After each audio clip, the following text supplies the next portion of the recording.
Hello दोस्तों, welcome back to my channel Shipra Sharma blogs. और I hope सभी अच्छे होंगे आप लोग। और मॉर्निंग का टाइम है दोस्तों, मैं क्लीनिंग कर रही हूँ। मंदिर की चीज़ें ना, हमारे पड़ोस में नाला है, मैंने आपको बताया, तो बिल्कुल काला पड़ जाता है ये सब कुछ।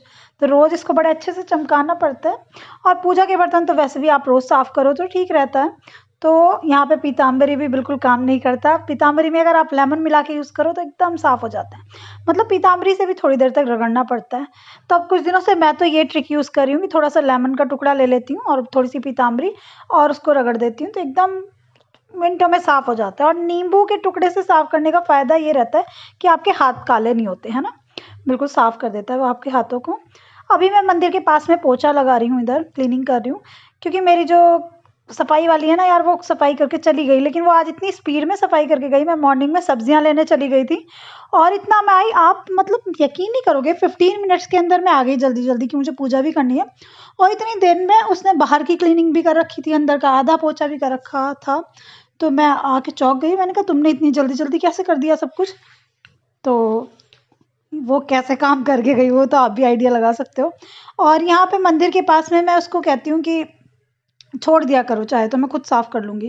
क्योंकि देखो कभी कभी जैसे हम लेडीज़ का होता है ना, मंथली प्रॉब्लम का होता है, तो फिर मंदिर के आसपास मैं खुद भी ऐसा कुछ नहीं करती कि मेरे मतलब ठीक नहीं रहता यार, हम लोग यहाँ मना करते हैं, तो मैं उसको मना कर देती हूँ कि तुम यहाँ पे मत किया करो, तो मैं खुद कर लूँगी।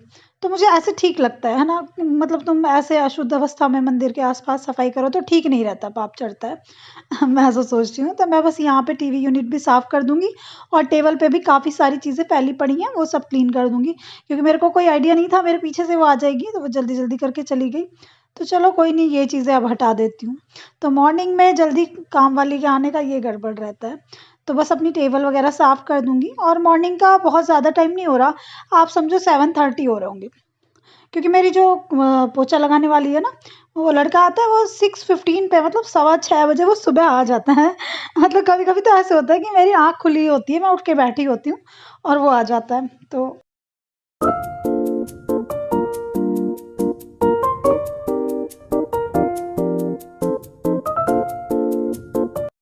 और सब्जियां यहीं पे रखी हैं जो मैं लाई थी। दूध आ गया, दूध बॉईल करने के लिए रखूंगी, लेकिन सब्जियों को बाद में ठिकाने लगाऊंगी। क्योंकि सब्जियों में ना काफ़ी टाइम लग जाता है, इनको वॉश करना, ठीक से करके रखना है ना, सुखा के रखना फ्रिज में, तो देर लगेगी। क्योंकि मैं पूजा करूंगी अभी नवरात्रि की, तो उसमें लेट हो जाएगा। और उससे पहले पोहा बना दूंगी। पोहे का कलर पता नहीं इसमें ऐसा क्यों आ रहा है, वैसे काफ़ी अच्छा दिख रहा था। तो मेरे फ़ोन में अभी थोड़ा सा ना ब्लॉगिंग में प्रॉब्लम है, इसमें अच्छे नहीं दिखते कलर वगैरह। तो दोस्तों जल्दी जल्दी करने वाले सारे काम निमट गए हैं, निमट कहते हैं हम लोग तो। और बस मैं नहा के आऊंगी, इसके बाद पहले पूजा करूंगी जल्दी से। इस बार मैंने पाठ नहीं की है, मैंने 40 ही की है माता रानी की। पाठ करने में बहुत टाइम लग जाता है, मुझे हॉस्पिटल भी जाना होता है, और पाठों को बीच में छोड़ना अच्छी बात नहीं होती है ना, पूरे करने चाहिए। तो बस मैं जल्दी से नहा के आऊंगी, 40 करूंगी माता रानी की, आरती करूंगी और फिर आपसे मिलूंगी दोस्तों, ठीक है। तुम भी जा रही हो क्या पापा के साथ? सक्षम बाल कटिंग करा लो। सक्षम को रिश्वत चाहिए होती है कटिंग कराने के लिए, चॉकलेट और चिप्स। तुम जाओगी कि पापा के साथ? हाँ, मेरे को भी मिलेगा ना। अच्छा चालाक। चलो तो भैया को रोना, सक्षम रोना नहीं है, ठीक है।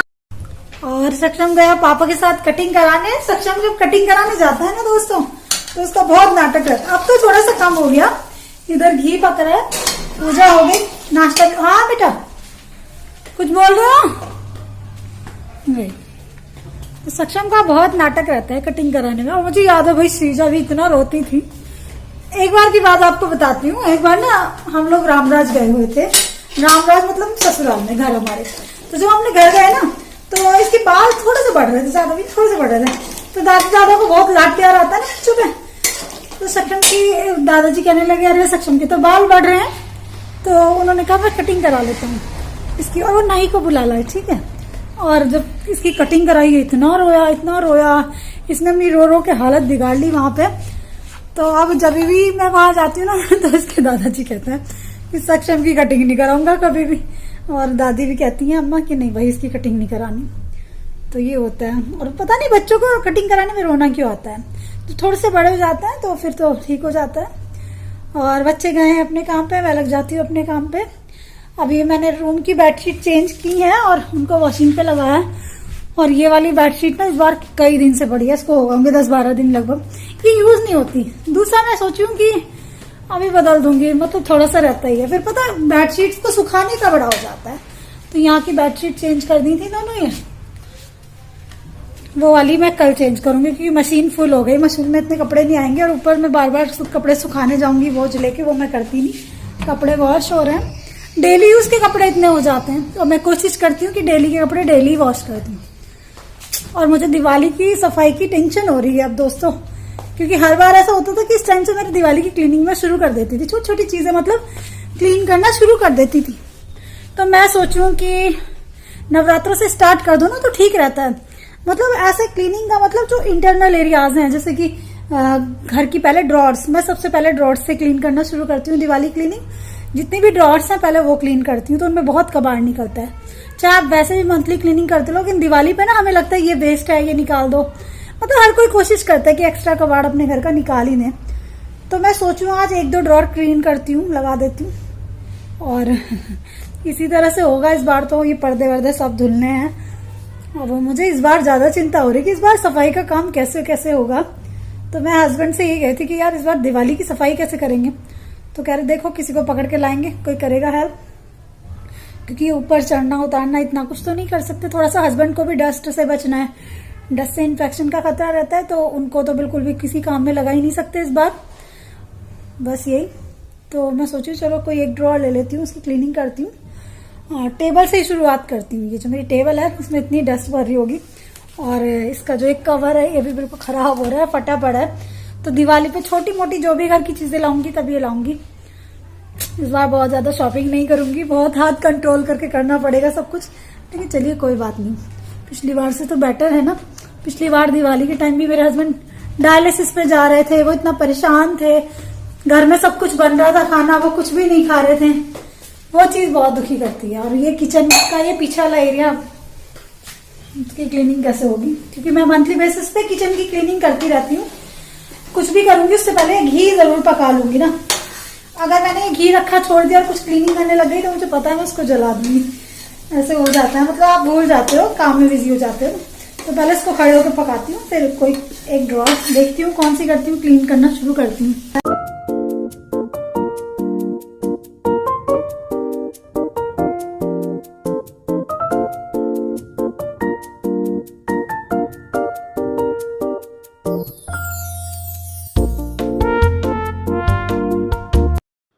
और दोस्तों जैसे कि मैंने आपको बताया कि आज घर का थोड़ा सा हिस्सा क्लीन करूंगी, चाहे वो एक कोई ड्रॉर ही क्यों ना हो। तो मैंने पहले तो घी निकाल देना है, क्योंकि नहीं तो ये पड़ा रहेगा इसमें। तो सबसे पहले घी निकाल दूंगी। इसको 2 डब्बियों में इसलिए निकालूंगी क्योंकि त्योहार आ रहे हैं आने वाले टाइम में। तो आप लोगों के लिए भी अच्छा टिप है कि अगर आप घी वगैरह निकाल रहे हो तो थोड़ा सेपरेट रख दो उसको, क्योंकि देखो अभी अष्टमी आएगी, अष्टमी में हलवा बनेगा। तो कभी भी मैं घर पे जैसे त्योहार का खाना बना रही हूँ या फिर किसी प्रसाद का कुछ बना रही हूँ, तो उसमें जूठा मतलब जिससे में से यूज करते हैं ना घी वगैरह, उस डब्बे में से यूज नहीं करती, अलग रखती हूँ उसके लिए, जिसमें उसका जूठा हाथ, अन्न का हाथ ना लगा हुआ हो। तो एक तो मैंने अष्टमी के लिए डब्बी भर दी कि उसमें जो भी खाना वगैरह बनाना है वो बन जाएगा। और दूसरा अभी त्योहार ऐसे हैं कि उनमें पूजा पाठ में यूज होता है घी, दिए वगैरह लगाने में।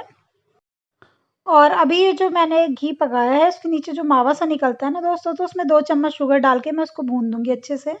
और मैं ये वाली मिठाई हमेशा बना लेती हूँ अगर मेरे पास फ्रेश मलाई होती है तो। बस ये है कि आपकी मलाई फ्रेश होनी चाहिए, उसमें किस तरह की स्मेल या रखी हुई नहीं होनी चाहिए। तो मेरी मलाई तो लगभग 8 से 10 दिन की थी, वो फ्रीजर में रखी रहती है, तो उसमें कोई स्मेल भी नहीं होती। तो इसको ऐसे अच्छे से भून दूंगी और इसको बाद में एक कटोरी में या प्लेट में निकाल देते हैं और उसको अच्छे से जमा देते हैं चमचे से दबा दबा के।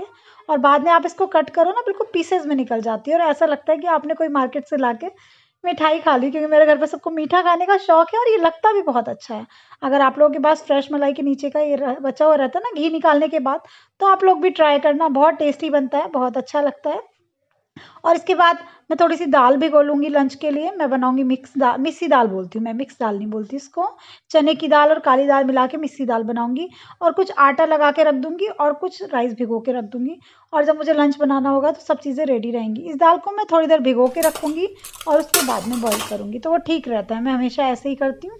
और बाद में बस मुझे दाल फ्राई करनी रहेगी, रोटी बनानी रहेगी, राइस तो कुकर में भिगो के रख ही दूंगी, तो झंझट नहीं रहेगा लंच का। अभी मैं आ गई हूँ क्लीनिंग करने के लिए, बहुत दिनों से ड्रॉर्स नहीं खुली हैं, तो देखती हूँ क्या क्या सामान है इसमें। और देखो कितने सारे दिए निकल पड़े, लॉटरी लग गई मेरी। तो जो चीज़ें बची पड़ी मिल जाती है ना, तो खुशी होती है देख के, अरे वाह ये बचा हुआ है। और इस बार ये इसलिए भी बची हुई है क्योंकि यूज़ भी नहीं, हॉस्पिटल के चक्कर में ही लगे रहे। और एक बड़े काम की चीज़ मिली, ये है गोल्डन कलर। ये पेंटर्स की शॉप पे मिल जाएगा आपको, पेंट वाली शॉप पे ना। ये दिवाली में बहुत काम आता है। जो चीज़ें आपकी काली हो गई हैं, जो मंदिर की चीज़ें खराब सी काली सी हो गई हैं और आप उनको डिस्कार्ड नहीं करना चाहते और आपसे साफ़ नहीं होती वो बार बार, तो उनको आप गोल्डन पेंट कर दो, वो काफ़ी ठीक अच्छी लगती हैं। तो मैंने ऐसे काफ़ी सारी चीज़ें घर की पेंट की हुई हैं, तो फिर वो सुंदर दिखती हैं। उनको बार बार क्लीन करने का झंझट भी नहीं होता, बस कपड़ा मार दो गीला तो ठीक रहता है। तो इसको गीले कपड़े से साफ कर दिया मैंने टेबल को। और मेरी टेबल में ना दो और ड्रॉअर दोस्तों हैं, देखो जिसमें मेरे पास अलग-अलग दिवाली सामान के रख लेती पिछली बार के कितने सारे ढेर सारे दिए रखे हैं। आई थिंक 100 दियों से तो ये कम होंगे नहीं। तो मैं हर बार दीपावली पे ऐसे करती हूँ कि नेक्स्ट ईयर के लिए, मतलब आने वाला जो पूरा साल है उसके लिए एक्स्ट्रा दिए खरीद के रख लेती हूँ। क्योंकि आप खुद भी नोटिस करोगे कि मतलब पूरे साल इतने पूजा पाठ होते रहते हैं हमारे यहाँ, मतलब बहुत सारी चीजों पे दिए चाहिए होते हैं। और मार्केट में ज्यादातर दिए दिवाली पे मिलते हैं, है ना। तो ये जैसे दिवाली से पहले के त्योहार है ना, अब करवा चौथ पे चाहिए। करवा चौथ पे तो खैर ले आऊंगी मैं, क्योंकि वो लाऊंगी ना, कलश लाऊंगी अपना करवा, तो उसके साथ में। और भी अब छोटे मोटे कितने सारे त्योहार आते हैं, उनमें ये यूज हो जाएंगे और आगे के लिए लेके रख लूंगी। और इस बार ज्यादा ही कुछ बच रहे हैं, क्योंकि हॉस्पिटल के चक्कर में ये दिए वगैरह कहाँ यूज हुए, जल्दी करती रही। नहीं तो मुझे बहुत शौक है छोटी छोटी चीजों पे कुछ कुछ करने का। और अभी मेरे ये क्लीनिंग करने का ये भी फायदा होगा कि मेरे घर में क्या क्या चीजें हैं, क्या नहीं है, मुझे क्या खरीदना है त्योहारों के लिए, मुझे सब कुछ पता चल जाएगा। और आई थिंक आप लोगों ने भी शुरू कर दिया होगा ये सब काम करना। नहीं किया है तो कर दो दोस्तों, क्योंकि फिर बाद में ना ये ड्रॉअर ही तो आपको परेशान करेंगी क्लीनिंग में। बाहर की डस्टिंग तो हो जाती है और अंदर की क्लीनिंग रह जाती है। तो इतने सालों से मैंने जो एक्सपीरियंस किया वो आपके साथ में शेयर कर रही हूँ। पहले आप यही काम शुरू करो, घर के अंदर की कॉर्नर। और ये जो मेरे बेड दीवार वगैरह है, इस साल ये नहीं खुलेंगे, क्योंकि जब हम पूरा रखी हुई चीजों को खोलते हैं तो थोड़ा सा डस्ट वगैरह चढ़ती है ना, कुछ अजीब सी स्मेल सी होती है, तो वो चीज नहीं करेंगे। उससे हस्बैंड को मे भी खांसी जुकाम हो जाए या मेरे को हो जाए, और पेट पे बहुत लोड पड़ता है जब खांसते हैं चीखते हैं। तो मैं बेड बिल्कुल नहीं खोलूंगी। लेकिन बेड में जो ब्लैंकेट्स हैं और जो क्विल्ट्स वगैरह है ना सर्दियों में यूज करने वाली, एक दिन को उनको धूप लगा दूंगी। जो ड्राई क्लीन होने वाला है उनको ड्राई क्लीन दे दूंगी, जो घर पे वॉश होने वाले हैं वो वॉश करके रखूंगी। और ये काम मैं इसी मंथ में करती हूँ, क्योंकि इस मंथ की धूप काफी कड़क होती है। आप सर्दियों में अगर क्विल्ट्स निकालोगे या ब्लैंकेट निकालोगे, उनको धूप लगाओगे तो उन पर कुछ असर नहीं होगा, वो स्मेल सी आती रहेगी। लेकिन इस मौसम में लगाओगे ना, और लगा के उनको पॉलिथीन में बांध के पैक करके रख दो, तो आपको सर्दियों में एकदम फ्रेश मिलेंगे, साफ सुथरे यूज करने के लिए। तो चलिए क्लीनिंग कर लेती हूँ, बातें बहुत हो गई हैं आपसे। और बस इन सबको वापस जमा दूंगी। हमेशा मैं न्यूज़पेपर का यूज़ करती हूँ किसी भी ड्रॉअर में डालने के लिए। एक बार मैंने यूज़ की थी वो जो शीट्स आती हैं, बट उनको यूज़ करने का दोस्तों कुछ फ़ायदा नहीं होता है, क्योंकि आप उनको बार बार क्लीन करो, आपका काम ही बढ़ता है। न्यूज़पेपर आप निकालो, डिस्कार्ड कर दो, है ना। तो ये सब चीज़ें ढंग से लगा दूंगी। तो ये बच्चों के बर्थडे के बचे हुए, या फिर जैसे कहीं से कुछ खाने की चीज़ लाए तो उसकी बची हुई बाउल्स वगैरह रखी हैं, ये अभी कंजक में भी काम आ जाएंगी। तो मुझे पता चल गया ना मुझे क्या लाना है क्या नहीं, है ना। और ये देखो कुछ पेंट्स बचे हुए रखे हैं, कुछ चीज़ें बची हुई रखी है मेरी, तो इनसे कुछ कुछ बनाती रहती थी पहले। और अभी तो खैर इतने टाइम से कुछ भी टाइम नहीं मिला, तो आगे कुछ कुछ ट्राई करूँगी। मज़ा आता है ना कुछ क्रिएटिविटी करने में। तो बस इसको पैक करके रख दूँगी। ये कलर बहुत काम आते हैं घर में, छोटी छोटी चीज़ों में ना बहुत काम आते हैं। ये ऊपर वाली ड्रॉअर खोलूँगी, इन ड्रॉअर्स में थोड़ा प्रॉब्लम हो रही है, तो मैं कोशिश करूँगी कि कारपेंटर को बुला के ठीक करवाऊँगी घर की जो भी चीज़ें ख़राब हैं। और देखो ऊपर वाले ड्रॉअर में कितनी ज़्यादा डस्ट हो रही है, नीचे वाले में नहीं थी बट ऊपर वाले में बहुत ज़्यादा है, क्योंकि इसको लगभग 4 महीने हो गए हैं क्लीन किए हुए, क्योंकि हमारे ऑपरेशन से भी लगभग काफ़ी दिन पहले मैंने इसको किया था। और जब हमारी सर्जरी हुई थी उससे पहले मैंने अपना पूरा घर बिल्कुल क्लीन किया था अंदर अंदर तक, जिससे कि बाद में वो काफ़ी दिन तक चल जाए। तो जो चीज़ें मतलब मुझे लगता है रख लूँ तो उन्हें रख लेती हूँ, और जो चीज़ें लगता है कि बिल्कुल डिस्कार्ड ही करने लायक है वो सब रख दूँगी, वो फेंक दूँगी। जैसे मेरा टाटा स्काई का बॉक्स है, रिमोट है, इसको रख लूँगी, कभी ज़रूरत भी पड़ जाती है टाटा स्काई लगवाने की। अभी तो मेरे घर पे वाईफाई से टीवी चलता है, नेट से चल जाता है। तो ये पुराने अखबार, और देखो ये मेरा सैंडविच मेकर। हम लेडीज़ को आदत होती है जो चीज़ें ख़राब हो जाती हैं वो तो हो ही जाती हैं, नई भी ले आती हैं और पुरानी भी सोचते हैं अरे कभी काम आ जाएगा, उठा के रख लेती हैं। तो इसको नहीं उठा के रखूँगी, बिल्कुल डिस्कार्ड करूँगी। तो ऐसा बहुत बारी कबाड़ा तो निकला नहीं, लेकिन साफ़ हो गई है। और यहाँ नीचे पोछा लगाऊंगी, क्योंकि जो डस्ट निकली है वो नीचे भी फैल गई, पैरों में किरकिर लगती है। और आपको बता ही रही हूँ कि मेड आज कैसे